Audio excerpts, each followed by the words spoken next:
Hi friends, welcome back to my channel. ఈరోజు మీకు ఈ సీరియల్లో ఏం జరిగిందో తెలుసుకోవాలి అనుకుంటున్నారా?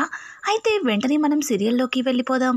ఇక కావ్య అయితే తనని రుద్రాని, ధాన్యలక్ష్మి అలాగే రాహుల్ పెడుతున్న టార్చర్ తట్టుకోలేక ఇంకా తాళాలు తీసుకుని అపర్ణ దగ్గరకైతే వెళ్తుంది. అపర్ణ చేతిలో తాళాలు పెట్టి అమ్మయ్య ఈ భారాన్ని దించుకున్నాను అని అంటుంటే, ఏం మాట్లాడుతున్నావు? ఇది అత్తయ్య గారు ఆశించినది, అలాగే మీ తాతయ్య గారు కోరుకున్నది. ఇట్లా భారాన్ని దించేసుకున్నానంటూ వీటిని ఇక్కడ పెట్టేసి వెళ్ళిపోతే దీన్ని ఏమంటారో నీకు తెలుసా అని అంటుంటే, చూడండి అత్తయ్య, దీన్ని ఏదన్నా అనుకోనివ్వండి, కానీ నేను మాత్రం ఈ తాళాలని తీసుకొని ఈ బరువులని మొయ్యలేకపోతున్నాను. ఇంట్లో ఒక్కొక్కరి ఖర్చులు చూస్తుంటే నాకు గుండె ఆగినంత పనవుతుంది. కారణాలు అడుగుతుంటే దానికి ఏవేవో మాట్లాడుతున్నారు. ఏకంగా నీ పుట్టింటి నుంచి తీసుకొచ్చి దారాదత్తం చేశావా అని చెప్పి నన్ను నిలదీస్తున్నారు.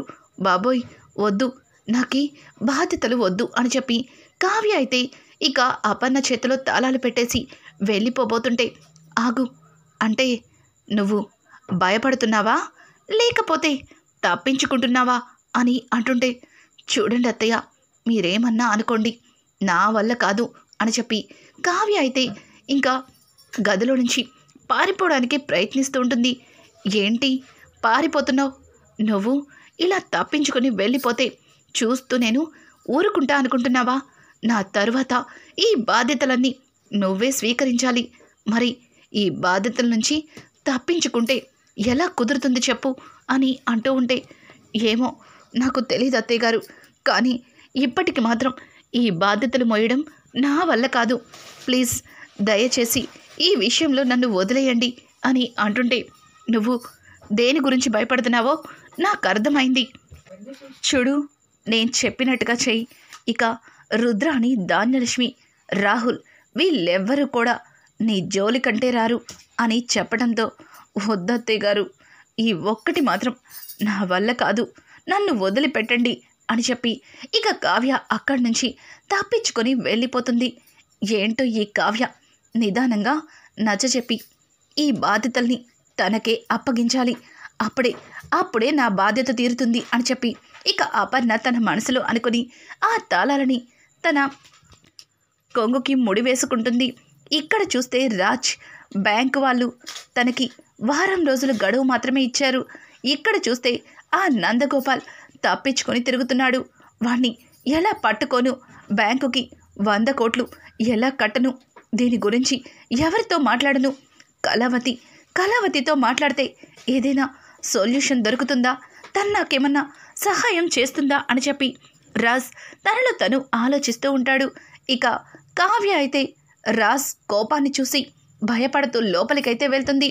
ఇంకా రాజ్ దగ్గరికి వెళ్ళి ఏమండి అని అనడంతో, ఏంటి అని గట్టిగా అరుస్తాడు. అది నాకు పిల్లో కావాలి అని చెప్పి కావ్య అడగడంతో, ఇదిగో పిల్లోయేగా, తీసుకొని ప్రశాంతంగా నిద్రపో.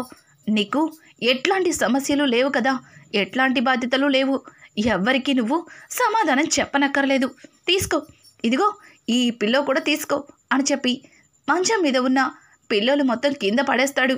ఏవండి, ఏమైంది మీకు?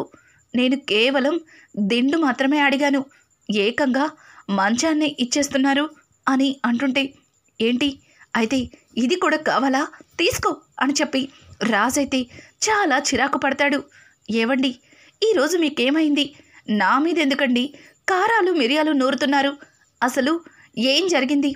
మీరు ఆఫీస్ నుంచి వచ్చిన దగ్గర నుంచి ఏదోలా ఉన్నారు, దేని గురించో ఎక్కువగా ఆలోచిస్తున్నారు. మీరు ఏమనుకోనంటే మీరు దేని గురించి ఆలోచిస్తున్నారో తెలుసుకోవచ్చా అని చెప్పి కావ్య రాజ్ని అడగడంతో, ఆ మాటలకి రాజ్ ఏం చెప్పాలో అర్థం కాక, ఎలా మొదలు పెట్టాలో తెలియక మౌనంగా, ఏం లేదులే, నోరు మూసుకొని పడుకో, ఏం జరిగినా నేను చూసుకుంటాను అని అంటుంటే, అసలు ఏం జరిగిందండి, దేని గురించి మాట్లాడుతున్నారు అని అంటుంటే, ఏం కాలేదని చెప్పాను కదా, నోరు మూసుకొని పడుకో అని చెప్పి ఇక రాజైతే మంచం మీద పడుకుంటాడు. అసలు ఈయనకి ఏమైంది, ఎందుకు ఇలా మాట్లాడుతున్నారు అని చెప్పి కావ్య ఆలోచిస్తూనే నిద్రలోకి జారుకుంటుంది. ఇక ఉదయాన్నే కావ్య ఇంట్లో అందరికీ కూడా ఎవరికి ఏం కావాలో అన్నింటినీ రెడీ చేస్తూ ఇక కాఫీలు కలిపి ఇస్తూ ఉంటుంది. అలా కొంతసేపటికి బ్యాంకు వాళ్ళు డైరెక్ట్గా ఇంటికి వచ్చేస్తారు.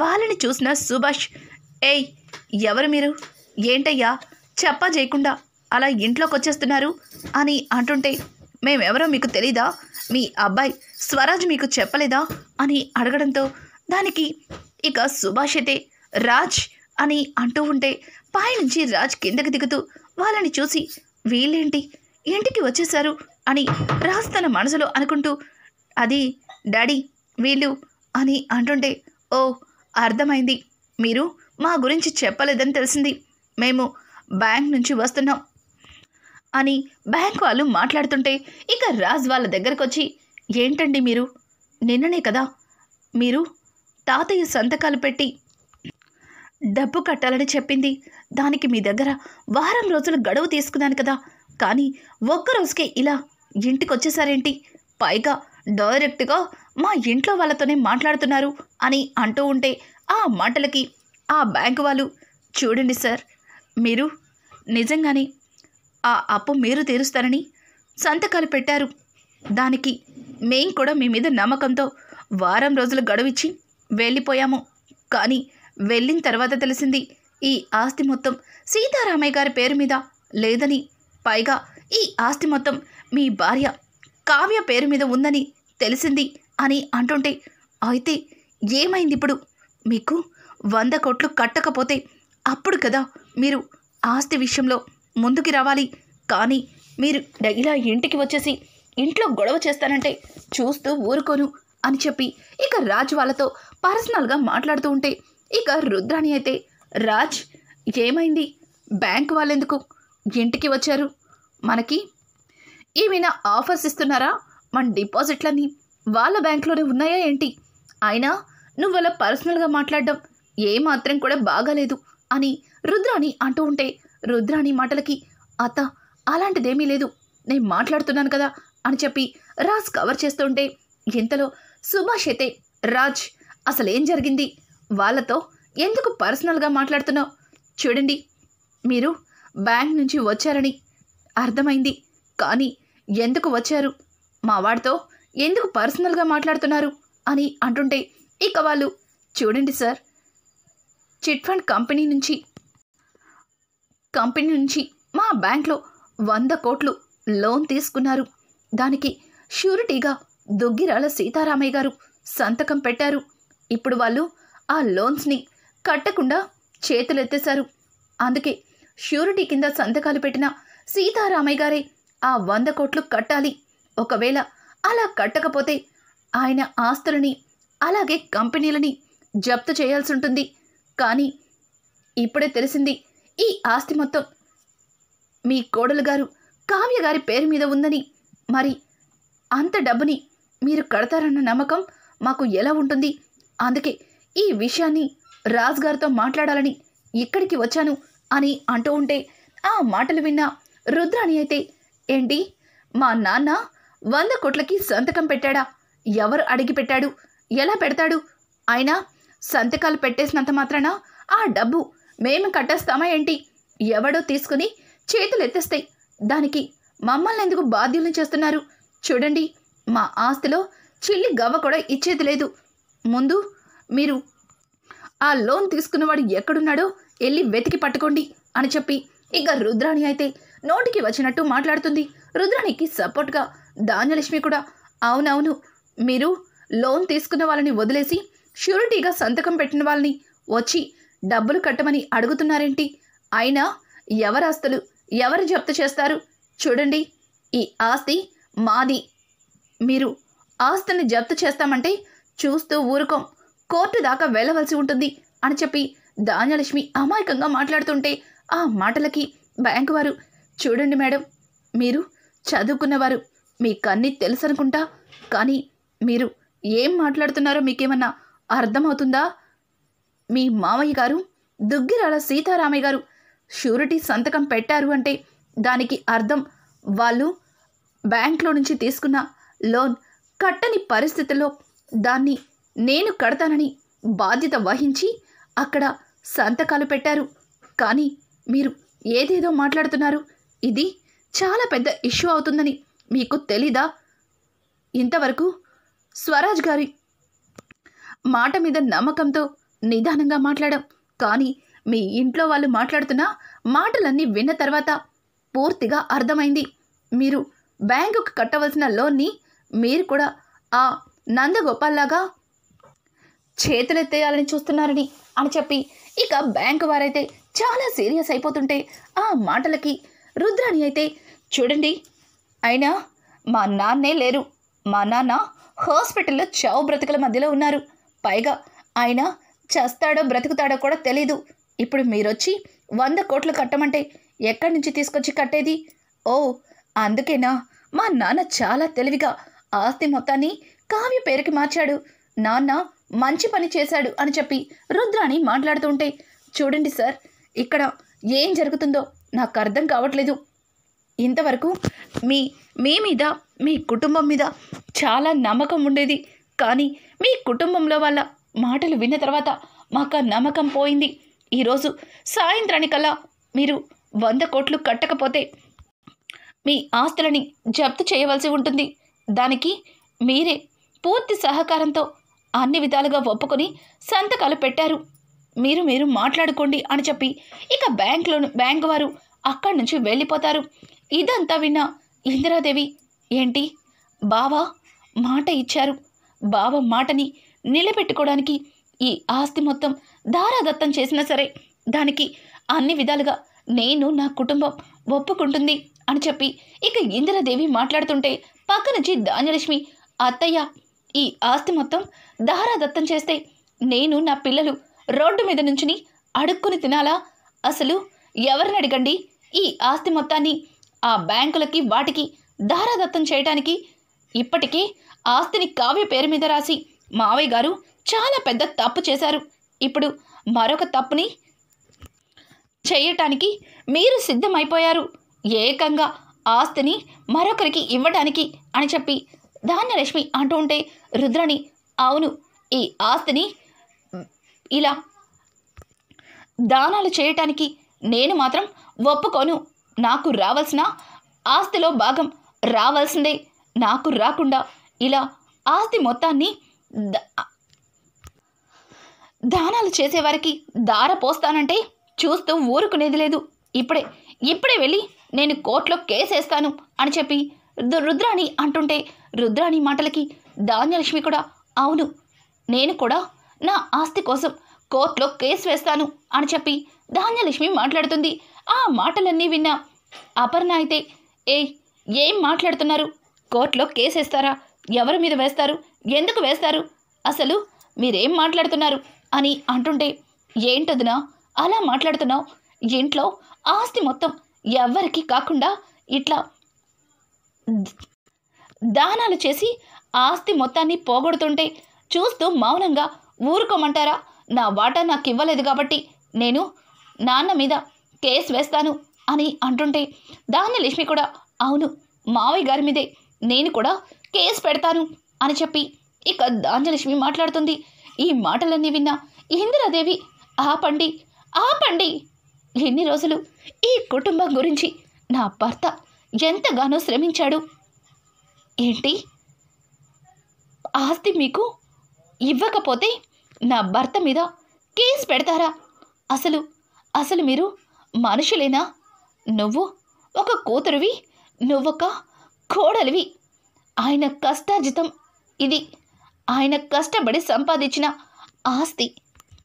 ఆయన ఏదైనా చేసుకుంటారు. కానీ ఆ ఆస్తి కోసం ఈరోజు నా భర్త మీదే కేసులు వేస్తా అంటున్నారు. ఇట్లాంటి కుటుంబం కోసమా ఇన్నాళ్ళు అమ్మా అని చెప్పి ఇక గుండె పట్టుకొని అక్కడికక్కడే ఇందిరాదేవి కుప్ప కూలిపోతుంది.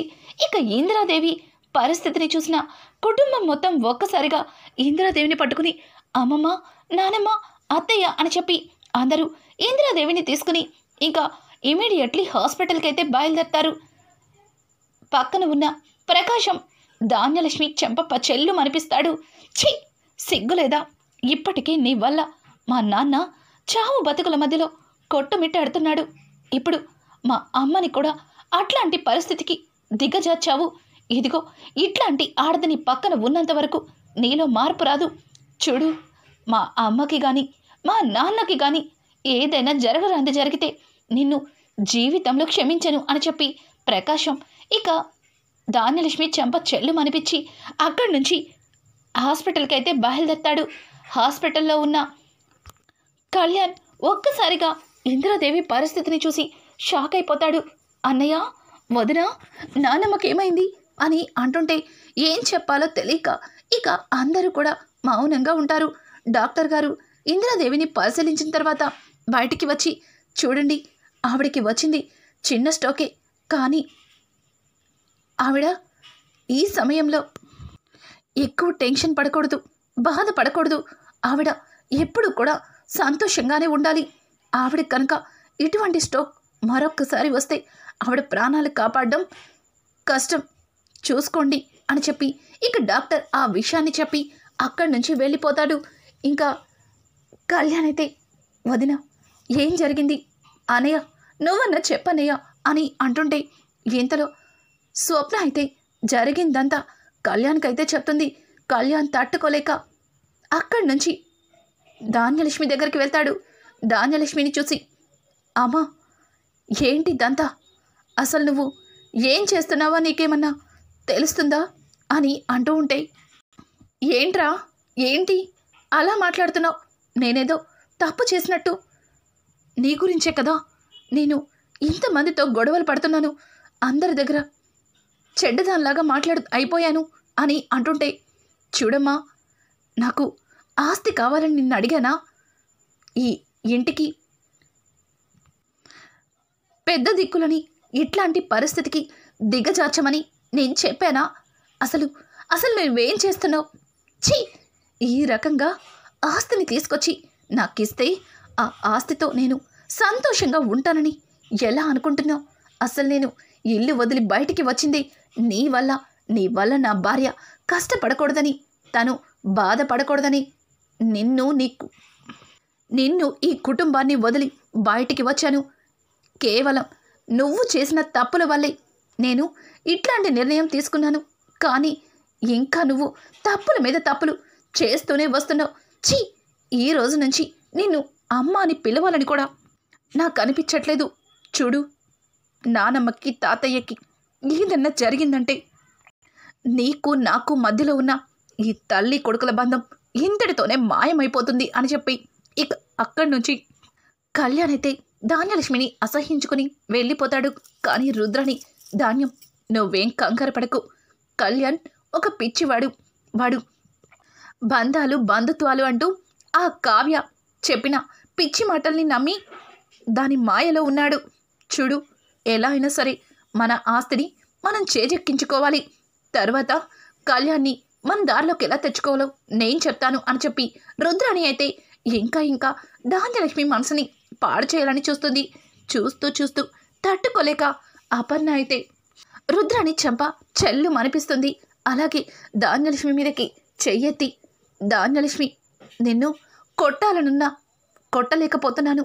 ఎందుకంటే నిన్ను చూస్తుంటేనే నాకు అసహ్యమేస్తుంది. నన్ను ఆ ఇంట్లో ఏ రోజు కూడా ఆ పెద్దవాళ్ళు కోడలిగా కాదు, కన్న కూతురులా చూశారు.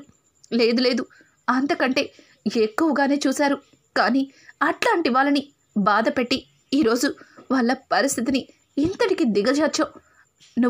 నువ్వు ఎందుకు ఇలా చేస్తున్నావో నీకింకా అర్థం కావట్లేదా?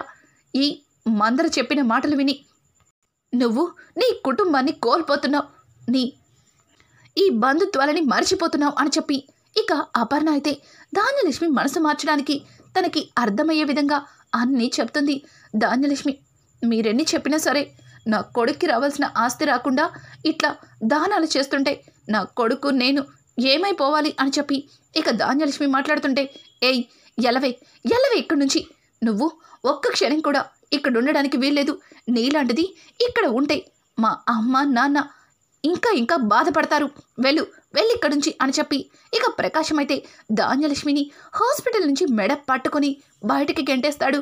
అలాగే రుద్రాణి వైపు చూసి, ఏంటి అలా చూస్తున్నావు, నీకింకా స్పెషల్గా చెప్పాలా అని అంటుంటే ఇక రుద్రాణి, వెళ్ళిపోమంటే వెళ్ళిపోతాను కదా, అమ్మ నాన్నకి ఏమైద్దో అని కాస్త బాధగా ఉంది, మరి వాళ్ళు ఏయ్ నోరు మూసుకొని వెళ్తావా లేదా అని చెప్పి ఇక ప్రకాశం గట్టిగా అరవడంతో రుద్రాణి సైలెంట్గా వెళ్ళిపోతుంది. ఇంకా కావ్య అయితే రాజ్ దగ్గరకు వచ్చి, అసలు ఏంటండి ఇదంతా, ఇంత జరుగుతున్నా మీరు ఏమీ చెప్పకుండా మౌనంగా ఉన్నారేంటి అని రాజ్ని ప్రశ్నించడంతో ఇక రాజ్ అయితే జరిగిందంతా కావ్యకి చెప్తాడు. ఆ నందగోపాల్ని ఎలా తీసుకురావాలో తెలియటం లేదు, వాళ్ళు ఫారెన్ వదిలి వెళ్ళిపోయారని చెప్తున్నారు, అసలు వాడు నిజం చెప్తున్నాడో అబద్ధం చెప్తున్నాడో కూడా తెలియటం లేదు అని చెప్పి ఇక రాజైతే కావ్యతో చెప్పి కావ్యని పట్టుకొని చాలా కుమిలిపోతుంటాడు. ఇక కావ్య రాజ్కి నచ్చ చెప్పి, చూడండి మీరేం బాధపడకండి, ఈరోజు సాయంత్రం కల్లా ఎలా అయినా సరే వాణ్ణి పట్టుకోవాలి, వాణ్ణి పట్టుకొని పోలీసులకి అప్పగించాలి, మీరు ధైర్యంగా ఉండకపోతే ఇక మిమ్మల్ని చూసిన వాళ్ళందరూ ఎంత బాధపడతారో అర్థం చేసుకోండి అని చెప్పి కావ్య అయితే రాజ్ని ఓదార్చి రాజ్కి ధైర్యం చెప్తుంది. ఇక రాజ్ అయితే కావ్య మాటలకి సరే అన్నట్టుగా ఇక సైలెంట్గా ఉంటాడు. కావ్య, రాజ్ అలాగే స్వప్న, కళ్యాణ్ నలుగురు కలిసి పెద్ద ప్లానే చేస్తారు. ఇక వీళ్ళు వేసిన ప్లాన్లో నందగోపాల్ని ఎలా పట్టుకోబోతున్నారు, ఇక అలాగే తిరిగి మళ్ళీ వాళ్ళ ఆస్తిని ఎట్లా వెనక్కి తెచ్చుకోబోతున్నారు. ఇట్లాంటి లేటెస్ట్ ఎపిసోడ్స్ మీకు మరిన్ని కావాలి అనుకుంటే మా ఛానల్ని సబ్స్క్రైబ్ చేసుకోవడం మాత్రం మర్చిపోకండి. Thanks for watching. Hi friends, welcome back to my channel. ఈరోజు మీకు ఈ సీరియల్లో ఏం జరిగిందో తెలుసుకోవాలి.